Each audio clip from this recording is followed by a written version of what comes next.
Bueno, muy buenas tardes a todos, muchísimas gracias por su presencia. La verdad que es una alegría enorme poder realizar esta actividad. Aquí el que tuvo la iniciativa, Máximo, que bueno, me comunicó que estaba la posibilidad de que Oscar Gatica viniera a Victorica a presentar este tan importante libro, ¿no?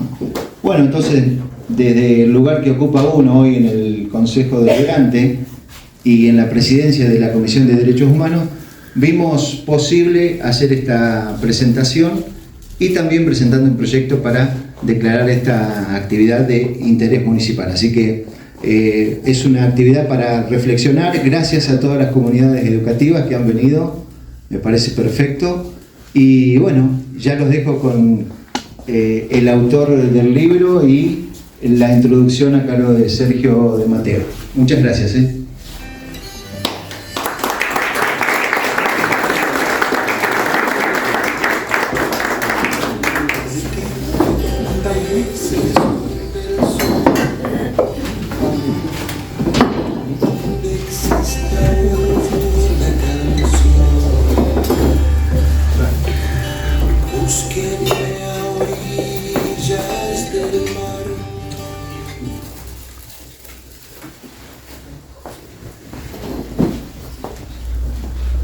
Bueno, buenas noches a todos, a todas. En principio, saludar a las autoridades municipales presentes, concejales y demás autoridades presentes.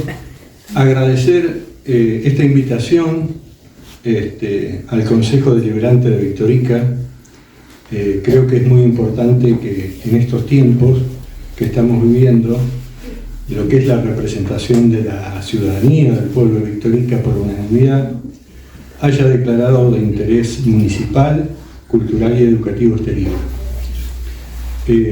Hago referencia a esto porque creo que, bueno, son momentos donde es necesaria justamente la memoria, la reflexión, la autocrítica, los análisis y el intercambio de opiniones y el debate para fortalecer nuestra democracia y para, de algún modo, también reafirmar lo que fue el pacto democrático con el retorno de la democracia en el año 83. En ese sentido, agradecerles al Consejo Deliberante y que en Victorica haya esa unanimidad. Me parece que es la mejor forma de seguir en el camino de recuperar los derechos que se habían perdido durante la dictadura y construir una democracia más sólida para todos. Agradecerle a la Comisión de Derechos Humanos, a los concejales que llevaron adelante esta iniciativa y que, como bien dijo Ariel, todo esto surgió de charlas informales que tuvimos con Máximo en Santa Rosa, que se interesó en el libro y hizo conocer, digamos, la necesidad y la inquietud de que pudiéramos estar acá y, bueno, aquí estamos. Así que gracias a todos los que han hecho posible que hoy estemos acá presentando el libro. Ahora le voy a dejar la palabra a Sergio de Mateo, que va a hacer una especie de introducción, digamos, sobre el libro, y posteriormente hablaré yo sobre el libro específicamente para finalmente, que creo que es lo más importante, podamos lograr un intercambio de opiniones y reflexiones acerca de lo que hemos expuesto tanto yo como Sergio. Así que muchas gracias a todos y a todas y le dejo la palabra a Sergio. Buenas noches a todos, a todas.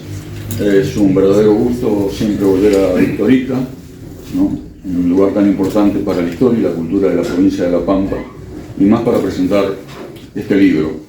Este libro se presentó en el Consejo Deliberante de la ciudad de Santa Rosa, luego en la Feria del Libro, y también en 2 unidades básicas, y yo en aquel momento decía que era un libro necesario, ante la situación de lo que estaba viviendo el país, con un gobierno que tiene una vicepresidenta negacionista, y también lo que estaba sucediendo con diputados y diputadas que habían visitado a los genocidas.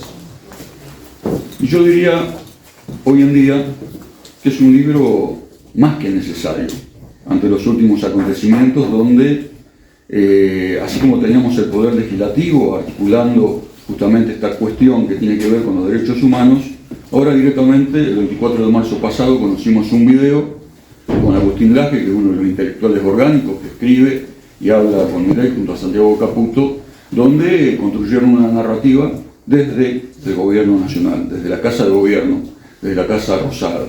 Por lo tanto, creo que este libro genera una interacción importante para entender y comprender los procesos históricos de nuestro país.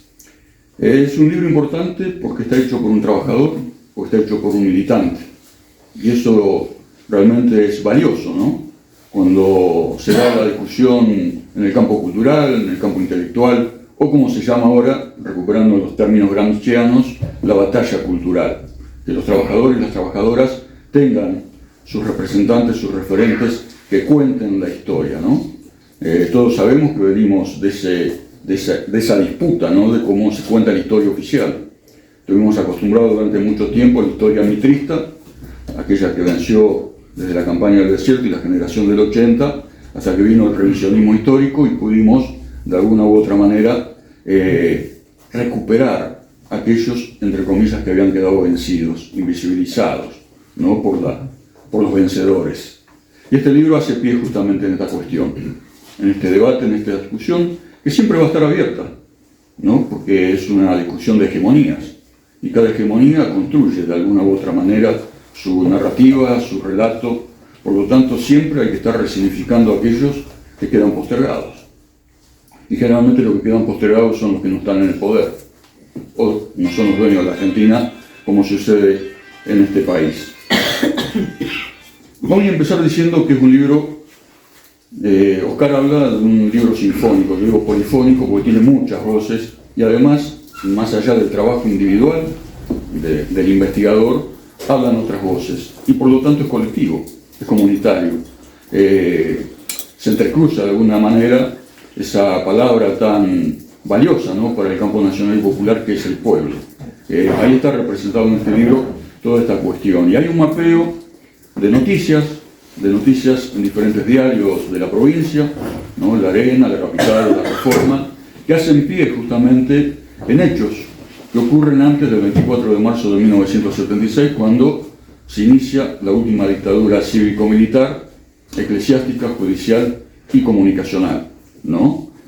Porque hace pie en unos atentados que hubo en la provincia de La Pampa, específicamente en Santa Rosa, contra un diario, La Arena, contra militantes, ¿no?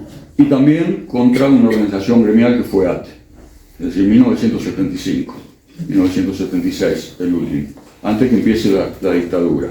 Y esto es interesante porque empezamos a entrever el proceso que estaba viviendo la República Argentina y de qué manera también estaba esta situación de un relato oficial que contaba de alguna manera la historia, pero también había una narrativa de la resistencia que se va a ir entretejiendo justamente entre los militantes, las militantas y también los órganos de comunicación que existían para poder seguir informando de lo que estaba sucediendo. Y en ese caso, si hacemos bien eso, nos damos cuenta que la provincia de La Pampa no fue una isla con lo que tiene que ver con la última dictadura cívico-militar, con el terrorismo de Estado.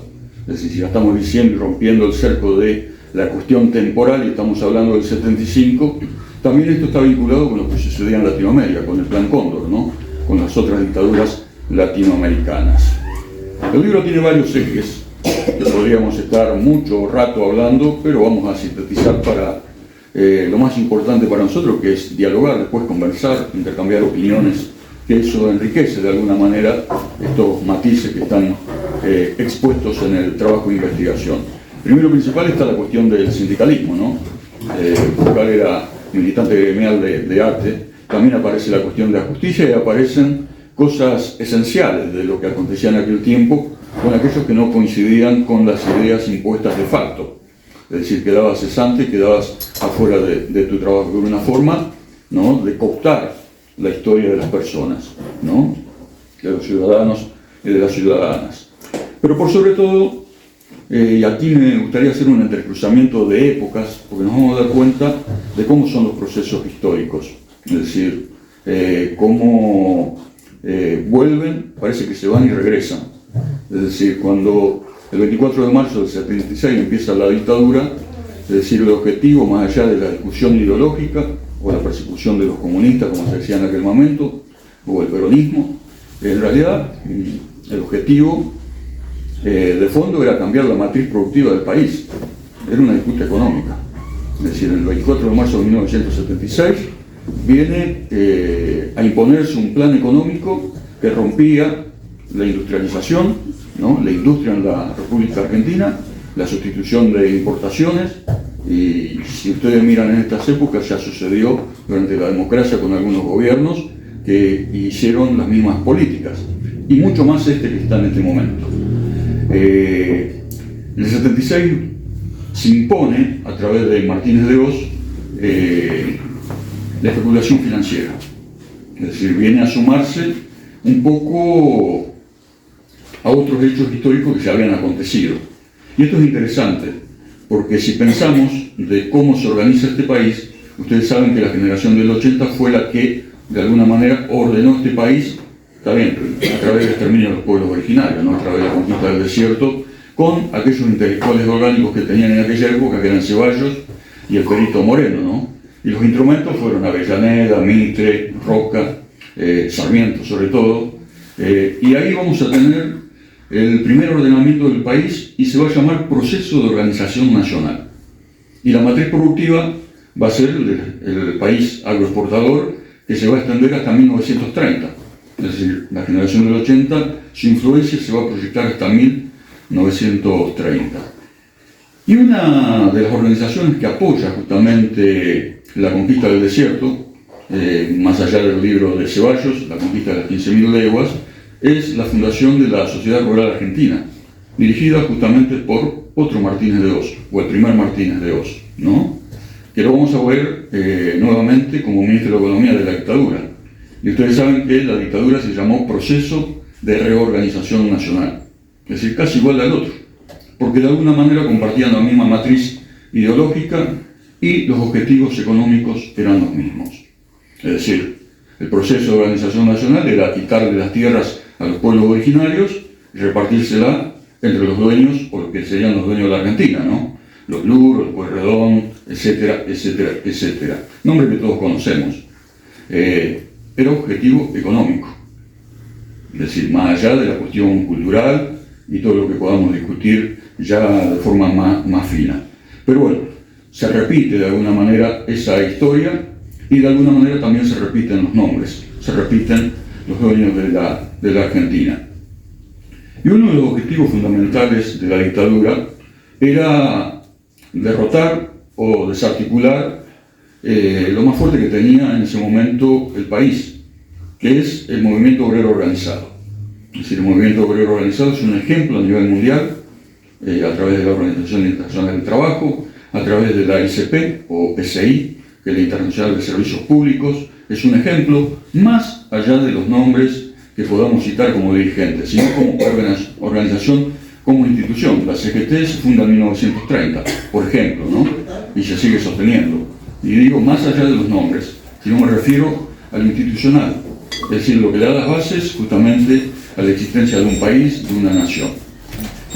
Bueno, el 67% de los 30.000 desaparecidos, desaparecidas, son dirigentes gremiales, son delegados, delegadas, son trabajadores, trabajadoras.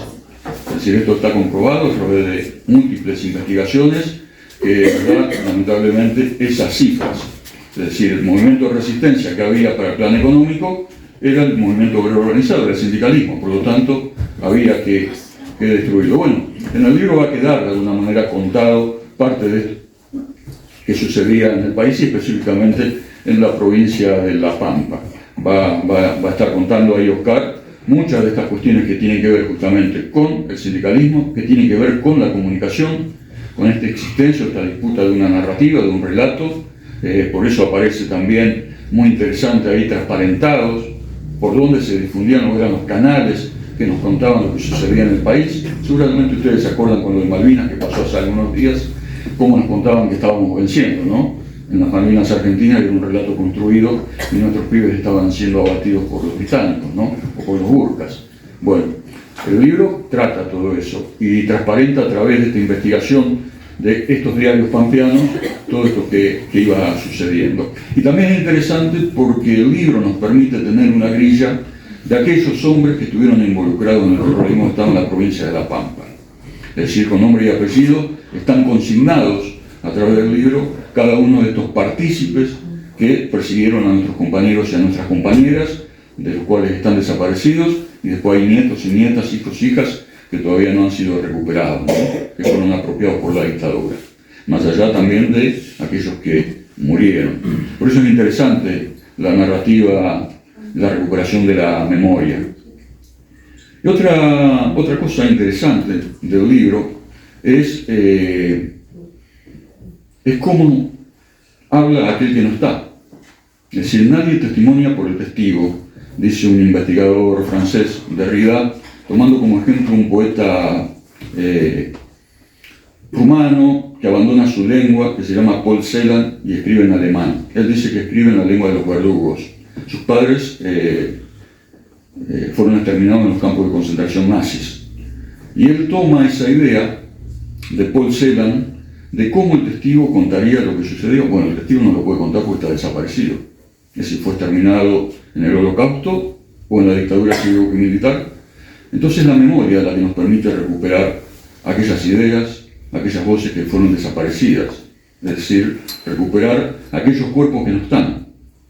Es decir, el investigador, la investigadora se ocupa justamente de traer de nuevo esa voz, imponerla, incrustarla en el presente. Un poco recuperar, resignificar, como dice Walter Benjamin, a los vencidos, ¿no? A los invisibilizados, a los que los dueños de la Argentina no quieren que hablen, no quieren que estén presentes, porque eran luchadores para cambiar las condiciones de vida de todo el país, ¿no? Entonces se va a ir articulando justamente todas estas voces que van apareciendo en la construcción del libro de Oscar. Van a aparecer todas estas voces que nos cuentan los horrores de la dictadura, ¿no? Las torturas, las desapariciones, los vuelos de la muerte. Es decir, y pampeanos y pampeanas están en ese registro de ese horror, ¿no? De esa pesadilla del sufrimiento, ¿no? Y gracias justamente a este tipo de libros son recuperados y resignificados en la actualidad y nos ayudan a conocer un poco la historia, ¿no? Hay un ejemplo muy interesante que es el de Alberto Oscar Larrañaga, que estuvo 33 años en silencio y debido a los juicios de la zona 1.4, la zona 14, la subzona 14, habla y cuenta, ¿no? Puede relatar lo que vivió. Y eso es mérito también del investigador, ¿no? De ese trabajo puntilloso de ir a buscar la fuente y lograr que aquellos que estaban en silencio pudieran decir aquella verdad que había quedado de una manera silenciada. Justamente Walter Benjamin tiene un libro que es la tesis de la filosofía de la historia, donde habla de la cuestión de la historia y dice que el historiador tiene que pasar el cepillo a contrapelo de la historia oficial. No solamente el historiador, el periodista, el escritor, el músico, es decir, de alguna manera tiene que deconstruir ese relato que impone la historia oficial para poderle dar sentido a aquellos que quedaron postergados. Pero dice que hay un peligro cuando esta hegemonía no permite que se haga ese proceso dialéctico, porque dice que ni siquiera los muertos estarán a salvo si el vencedor, el enemigo sigue venciendo.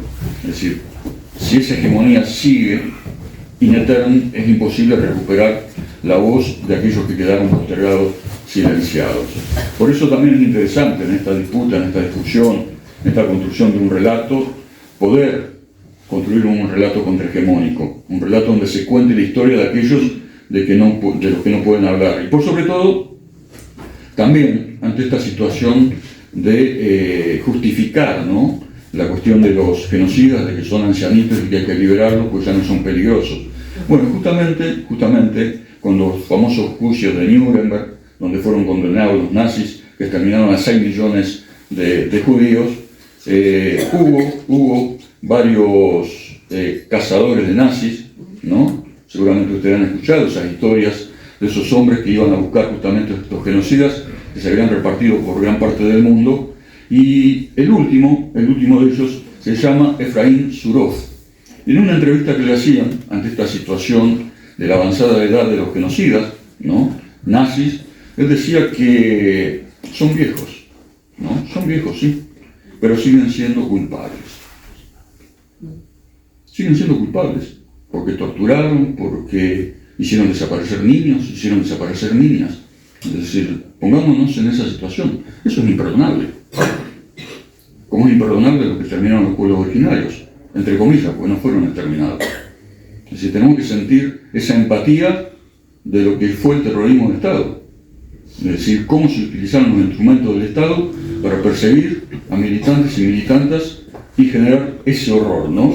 Por eso es interesante cuando se cuestionan todas estas cosas que tienen que ver con los 30.000 desaparecidos, que tienen que ver justamente con la cuestión de las madres y las abuelas de Plaza de Mayo, que son un ejemplo ético y de compromiso por la justicia, por la memoria y por la verdad, no solamente en la Argentina, en todo el mundo. Por eso este libro reivindica toda esa lucha, reivindica de alguna manera todas esas voces que quedaron postergadas y silenciadas en nuestra provincia, que se encadenan con lo que pasaba en el país y en Latinoamérica. Y discute por los derechos laborales, discute por los derechos políticos, discute por los derechos humanos, por los derechos culturales, ¿no? Y por sobre todo también, creo que es una herramienta, el libro este que se llama Tiempos de Dictadura en La Pampa, 1976-1983, para interactuar con el presente, ¿no? Creo que es un libro realmente necesario, importante, para la batalla cultural, para la batalla política y por sobre todo para la batalla ideológica. Gracias.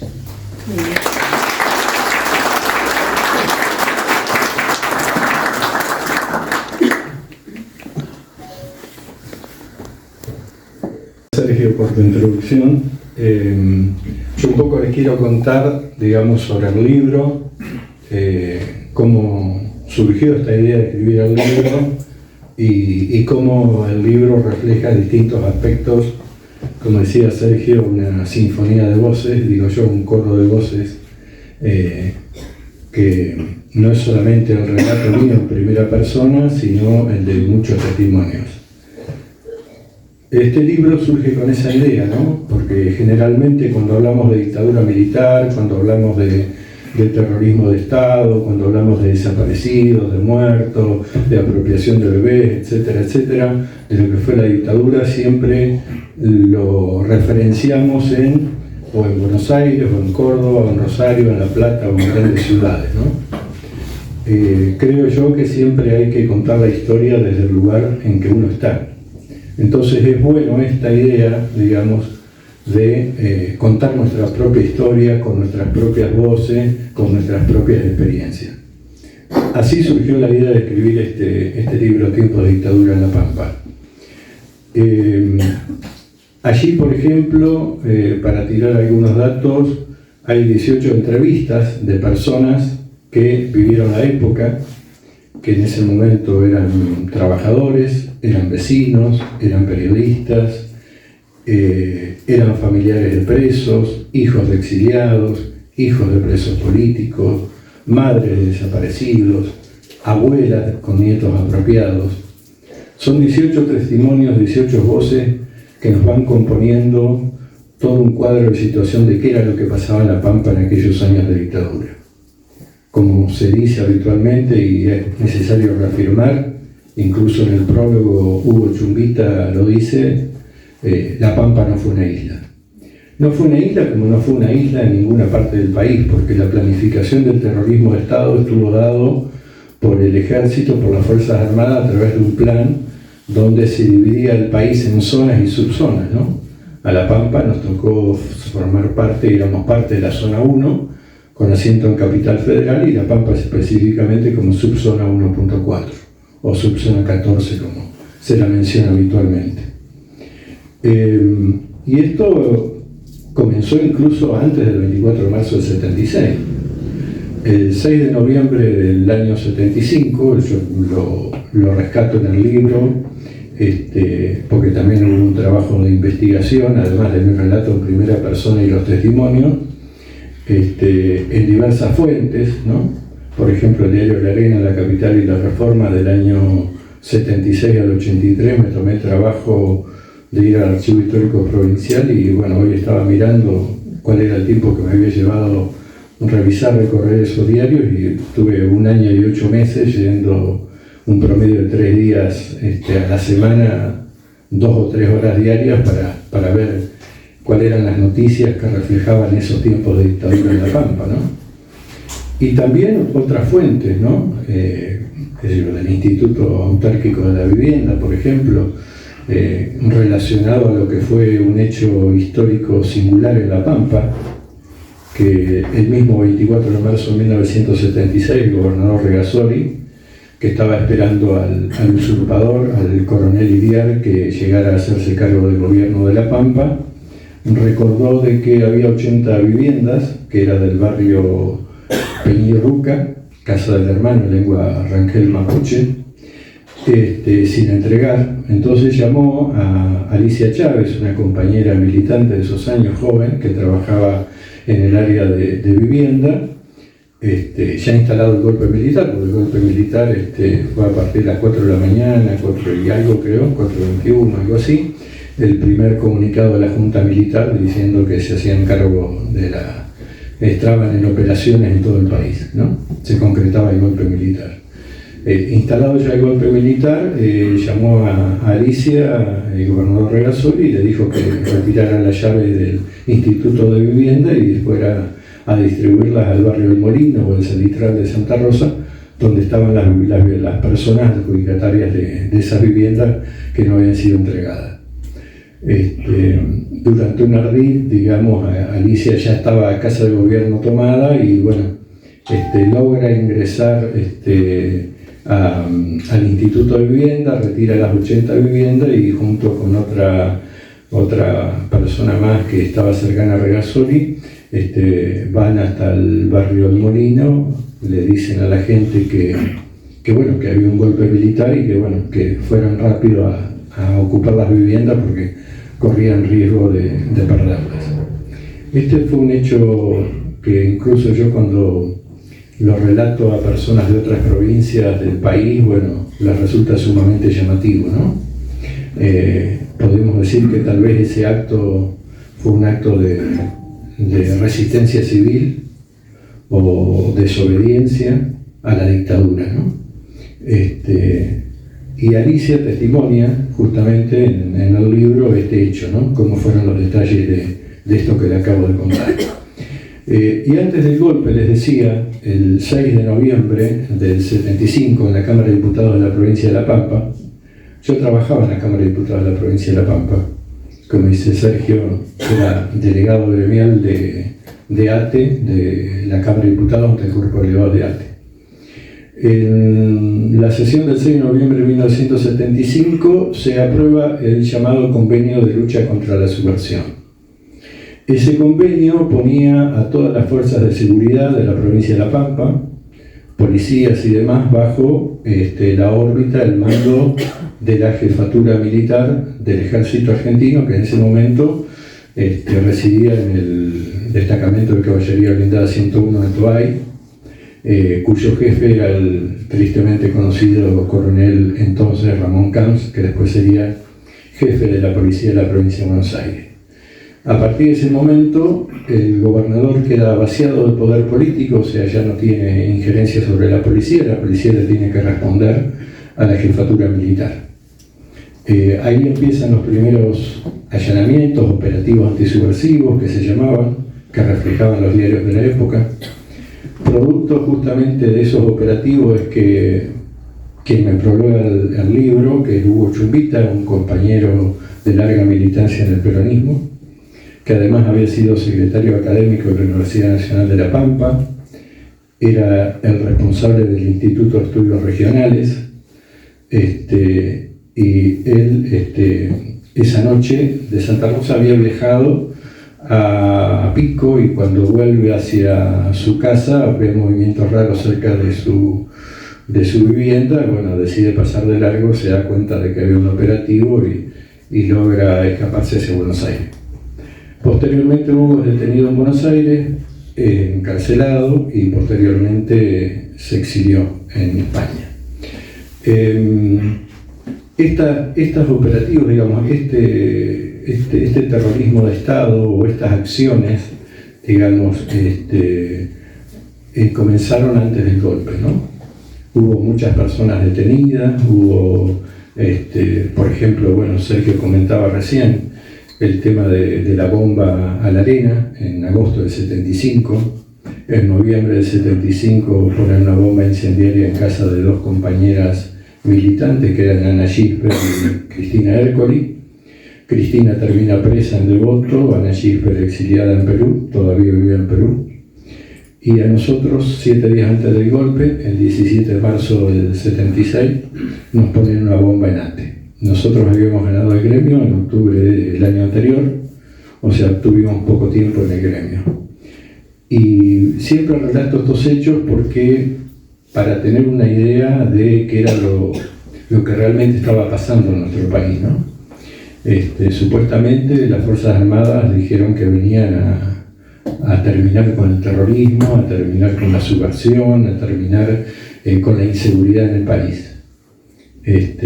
Y lo repito y lo reitero, y creo que es necesario, además porque el público se renueva, como se suele decir. En La Pampa, todos los que vivimos aquella vez, porque cualquiera que investigue sabe de que no había ninguna organización guerrillera, armada o terrorista, ni FARC, ni ERP, ni Montoneros. Sin embargo, en Santa Rosa, en el casco céntrico de la ciudad de Santa Rosa, explotaron 3 bombas.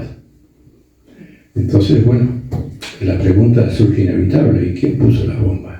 Si no había organizaciones terroristas, guerrilleras. Yo no tengo ninguna duda, fueron los grupos de tareas los protogrupos de tareas, digamos, de la dictadura, que luego se llamarían grupos de tareas de la dictadura, los que pusieron esas bombas. Y casualmente, fíjense ustedes de que a quién le ponen la bomba. Le ponen a la Arena, que era acusada de izquierdista. Le ponen la bomba a 2 compañeras que militaban, digamos, en el peronismo, que eran Ana Gisbert y Cristina Ercoli, y nos ponen una bomba a nosotros en ATE, que éramos una agrupación, digamos, una lista que había ganado la conducción del gremio, digamos, hacía poco tiempo, y bueno, nos referenciábamos, digamos, en lo que era, en esa época se llamaba el sindicalismo combativo, ¿no? O sea, los mismos, digamos, quienes recibieron esas bombas después o fueron presos. Raulito Atri, que era periodista del diario La Arena, fue preso. Cristina Ercoli, que pone la segunda bomba, fue presa. Ana se tiene que exiliar. Y a nosotros, que nos pusieron la bomba en ATE, la mayoría nos prescindieron, nos cesantearon de nuestro trabajo. Con todo el poder del Estado, después del 24 de marzo del 76, nunca se preocuparon en esclarecer estos 3 hechos terroristas que sucedieron en nuestra provincia, sucedieron en Santa Rosa, sucedieron en el centro de la ciudad, en el casco céntrico de la ciudad. Lo cual creo que en La Pampa se demuestra claramente, sin ninguna duda, de que acá no vamos a negar de que había organizaciones guerrilleras, que había atentados, pero muchas bombas que uno podía leer en los diarios: si explotó una bomba en La Plata, destruyó no sé qué, explotaron acá, explotaron allá. Digo yo, ¿cuántas bombas las habrán puesto ellos mismos para después justificar el golpe? Y acá también creo que es importante poner en contexto el tema internacional. El golpe fue en el 76, pero veníamos toda de una política a nivel continental, digamos, de injerencia de los Estados Unidos y de implantación de dictaduras militares en toda América Latina. En el año 54 ya había una dictadura en Paraguay. En el año 64 hubo dictadura en Brasil. En el año 71, dictadura en Bolivia.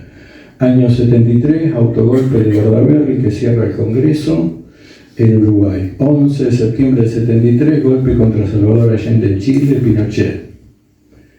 En septiembre del 73 solamente quedaba una democracia en el sur de América, era Argentina.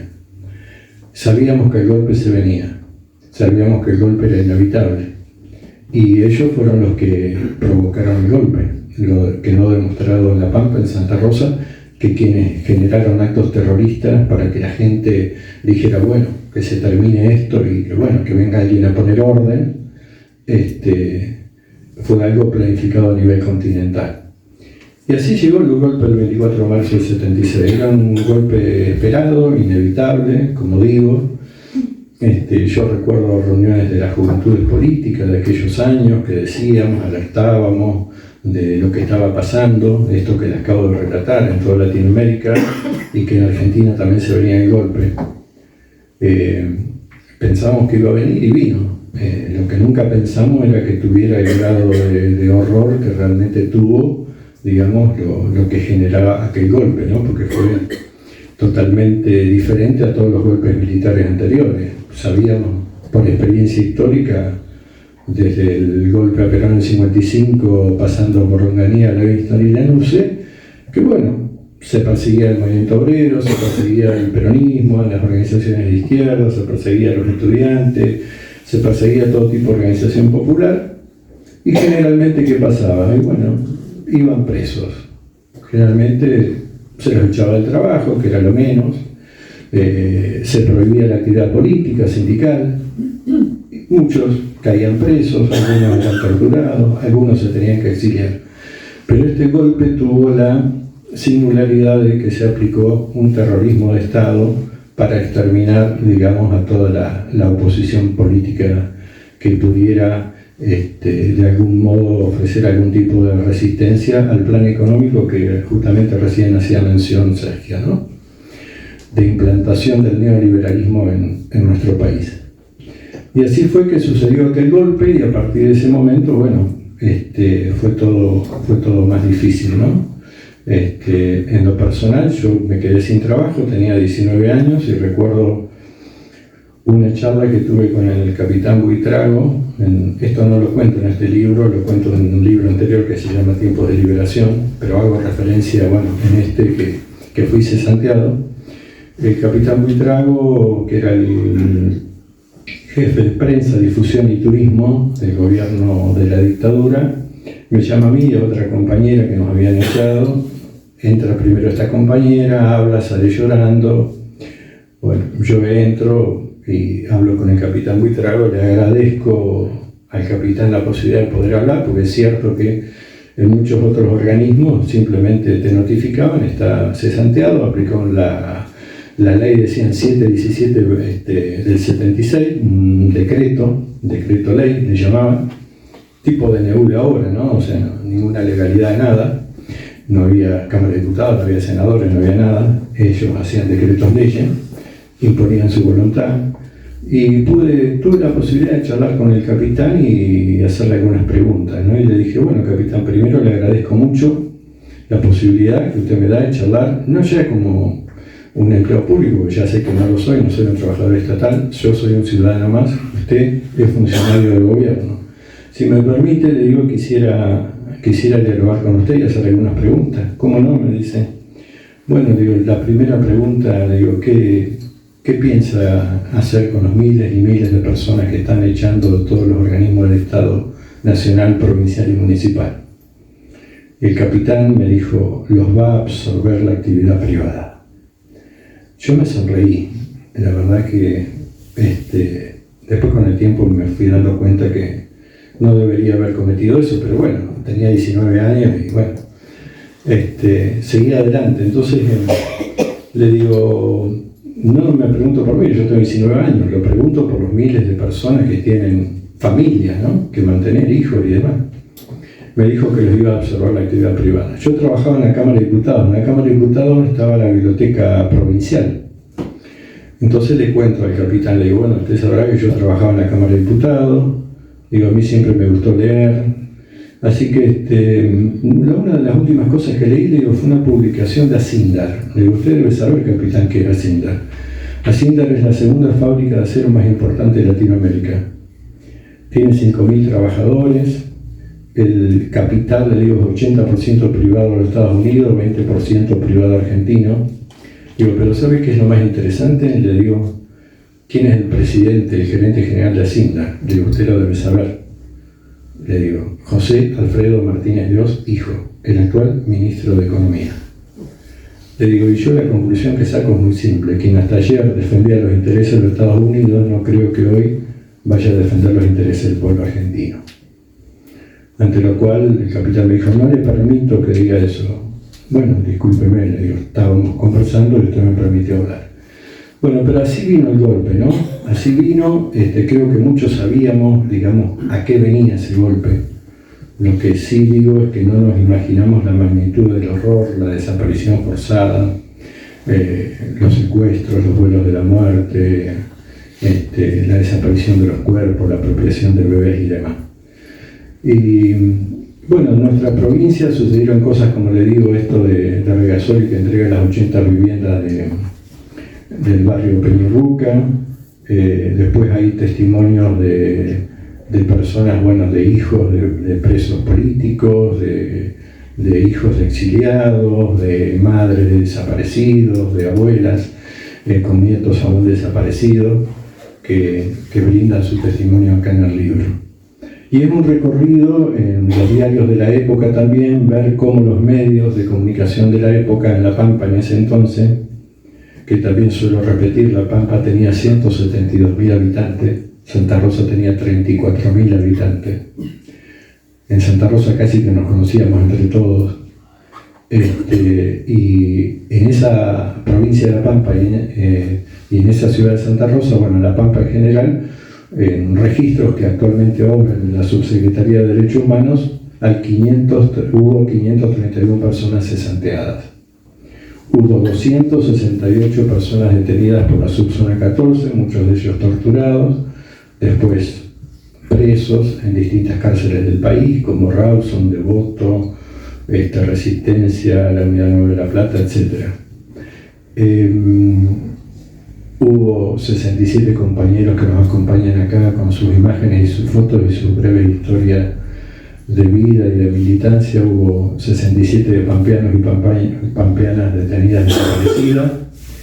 Ese fue un poco el saldo, digamos, más horroroso de lo que fue la dictadura, ¿no?, en nuestra provincia. Tal vez tendría, no sé, varias cosas que contarles, pero no me quiero extender tanto en mi exposición. El libro está, por ahí si les interesa, también está la posibilidad de comprarlo. Y lo más importante es que podamos dialogar entre nosotros, digamos, sobre qué fue lo que pasó en esos años, ¿no? Como dije, había un plan a nivel continental de implantación de dictaduras militares, así que no teníamos forma de salvarnos de que viniera una dictadura.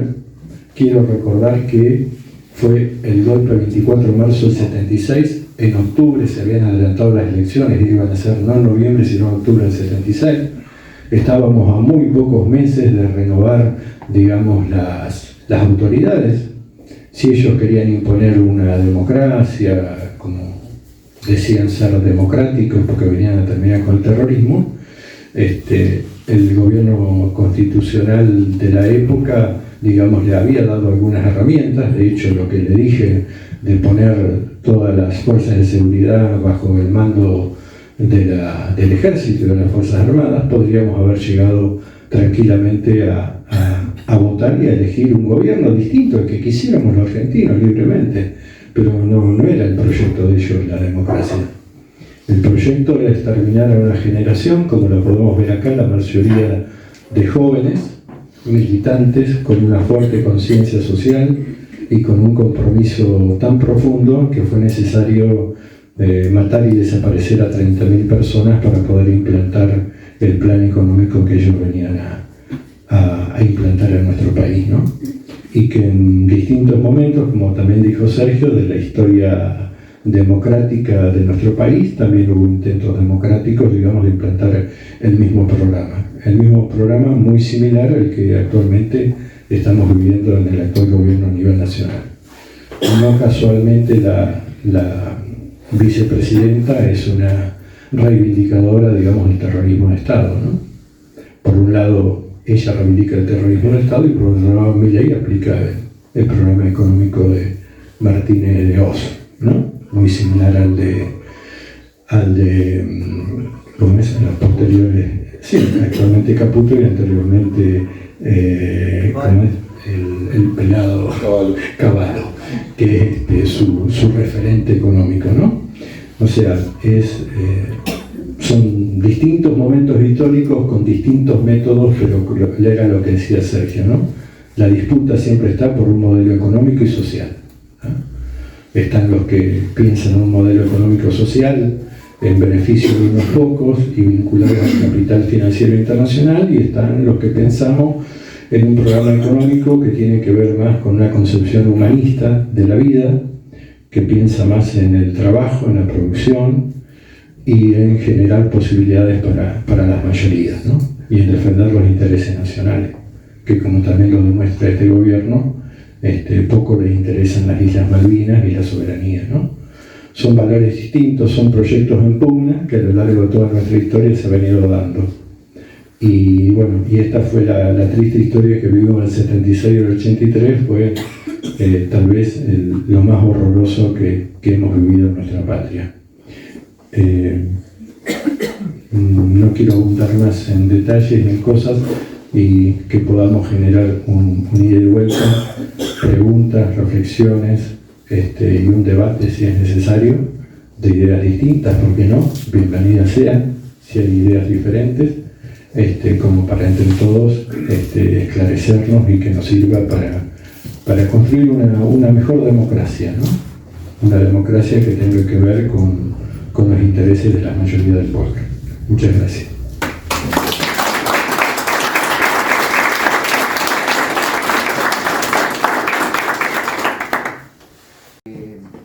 Es la resolución.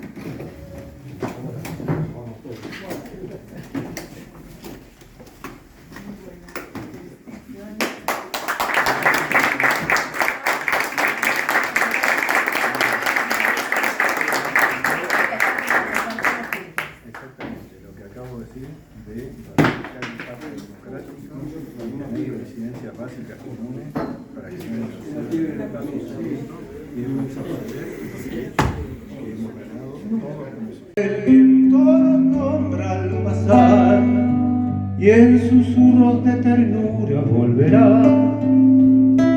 a la pampa ancestral del Cardenal. El recuerdo del abuelo alambrador, de la Carmen, de la cura y el amor.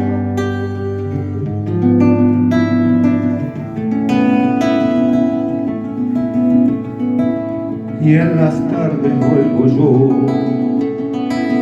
caminando con mis sueños de cantor, a la plaza de la historia y el dolor que un febrero en la soberbia construyó. Las campanas suenan ya y en el vuelo las palomas de la paz, contrapunto de paisaje frente a mí, esperanza interminable que aún está por la patria liberada que será.